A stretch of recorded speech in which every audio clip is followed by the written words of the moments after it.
인류의 가장 깊은 염원 중 하나가 정의라고 합니다. 정의가 없을 때 우리는 마음속 깊은 곳으로부터 무언가 잘못되어 있음을 느낀다고 합니다. 정의는 그 개념을 정의하기도 힘들고 실천하기는 더 힘들지만 그럼에도 불구하고 인류 사회는 계속 정의를 추구했고 정의를 위해 기도했으며 정의를 더 잘 실현하고자 노력했습니다. 그러면 정의는 무엇일까요? 정의란 단순히 악한 자를 벌하는 것이 아닙니다. 정의는 세상의 균형을 회복시킨다는 뜻입니다. 정의에 대한 이러한 열렬한 갈망은 창조주 하나님 자신으로부터 비롯됐다는 것이 유대교와 기독교 전통의 핵심 신념입니다. 유대교인과 그리스도인은 하나님이 결국에는 세계적 차원의 정의를 시행하실 거라고 믿는 것입니다. 그러므로 하나님의 심판은 공정할 것이고 이 세상은 바로 잡힐 것이라고 생각했던 것입니다. 인자의 오심에 대한 성경의 이미지는 마침내 정의가 시행될 거라는 선언이기도 합니다.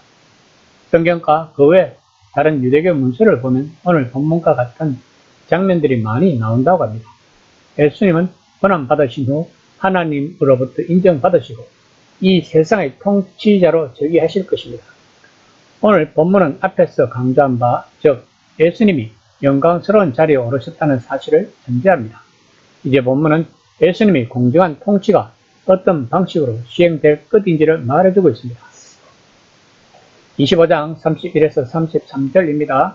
인자가 자기 영광으로 모든 천사와 함께 올 때에 자기 영광의 보좌에 앉으리니 모든 민족을 그 앞에 모으고 각각 구분하기를 목자가 양과 염소를 구분한 것 같이 하여 양은 그 오른편에 염소는 왼편에 두리라.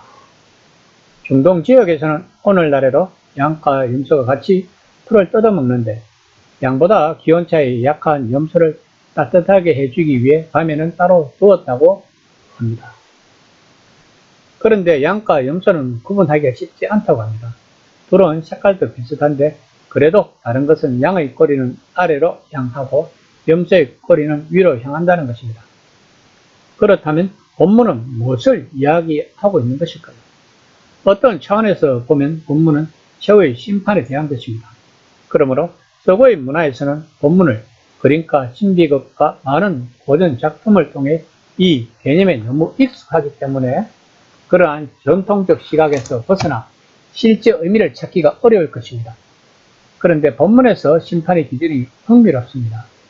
25장 40절입니다. 임금이 대답하여 이르시되 내가 진실로 너희에게 이르노니 너희가 여러 내 형제 중에 지극히 작은 자 하나에게 한 것이 곧 내게 한 것이야 하시고, 그러면 본문에서 말하는 형제 자매는 누구며 누가 심판을 받는다는 것일까요?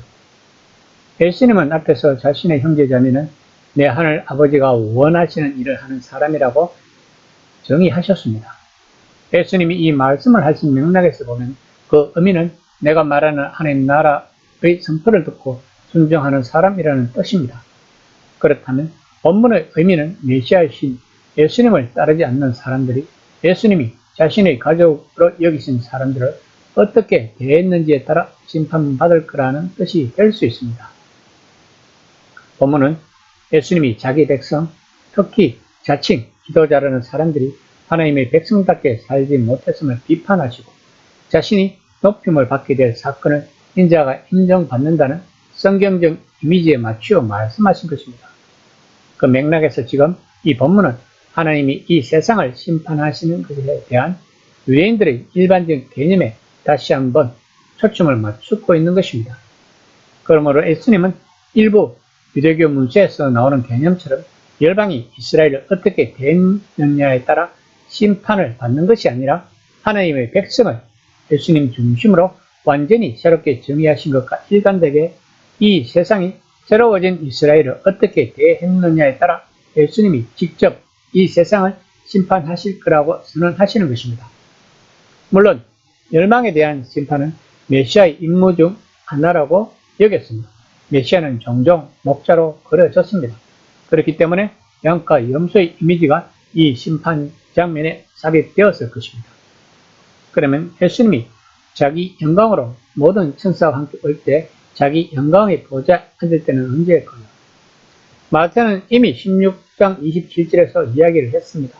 그리고 24장 30절에서 인자가 인정을 받는 사건은 미래에 있을 예수님의 재림을 일컫는 것이 아니라 한 세대 안에 일어날 일을 일컫는 것입니다.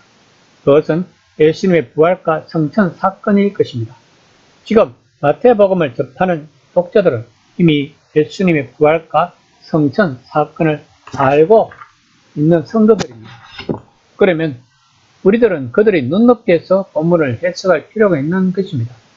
예수님이 자기 형제 자매들에게 복음을 전하라는 위험한 임무를 맡기시면서 자신이 이미 이 세상을 다스리고 있고 형제 자매들의 고난도 다 알고 있다고 하면 초대교회 성도들은 얼마나 힘이 날까요?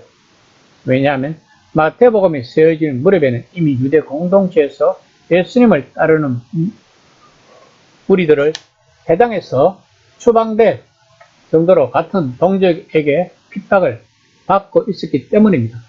결국 100년경에 얀마 유대 공동의회에서 더 이상 예수 추종자들을 해당 출입을 금지하고 예배 전에 공식적으로 예수 추종자들에 대한 저주시를 낭독했다고 합니다. 오늘 본문은 오늘날 사는 우리들에게도 많은 도전과 희망이 되는 메시지입니다. 모든 사람들이 만몬신을 숭배하고 물질 세계에 몰두하고 있는 현실에서 우리들 또한 세상 풍조에 동화되고 싶을 때가 많을 것입니다. 그러나 우리들은 거듭난 자들입니다. 즉 모든 것을 하나님 중심으로 삶을 살아가는 성도들인 것입니다. 이런 우리들을 항상 하나님이 지켜보시고 있다고 생각하면 얼마나 힘이 되겠습니까? 이 시간 나는 무엇을 추구하고 있는지를 한번 생각해보는 시간이 되었으면 합니다.